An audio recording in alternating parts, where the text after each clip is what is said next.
Mbledhja e Këshillit Kombëtar të Territorit në drejtimin e kryeministrit miratoi në mënyrë të paligjshme ndërtimin e 2 hidrocentraleve mbi lumin Lengaric nga firma Lengarica and Energy SHPK në komunën Petran të Përmetit, duke shkelur kështu ligjin për shpalljen e zonave të mbrojtura të monumenteve të natyrës të vitit 2002.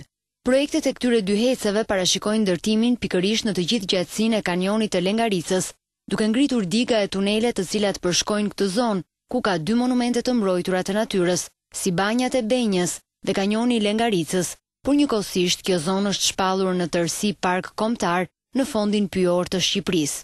Komuna Petran, ku shtrihen këto monumente, s'ka asnjë dieni për këto projekte dhe s'ka miratuar asnjë projekt në këtë zonë, madje ka kundërshtuar në unison të majtë të djathtë në Këshillin e Komunës, shprehet antari i Këshillit Kristaq Kukureci.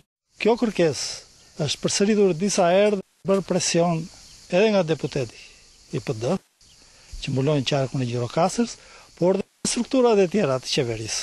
Nëpërmjet ngritjes së këtij hidrocentrali dhe shfrytëzimit të ujërave të tij, përfundimisht preken interesat e gjithë këtij komuniteti. Ndërsa kryetari i Bashkisë së Përmetit Gilbeto Jaçe kërkon sensibilizimin e të gjithë faktorëve për pezullimin e këtyre heceve. Ky është një vendim që duhet anulluar urgjentisht pasi shkatron të ardhmen e banorëve të kësaj zone. Ne kemi hartuar një strategji të zhvillimit të gjithë luginës së lumit Vjosa dhe nga të gjitha konfirmimet që kemi nga titullari i Institutit Vendore të Komunës Petran nuk është dhënë asnjë aprovim për ndërtimin e këtij hidrocentrali.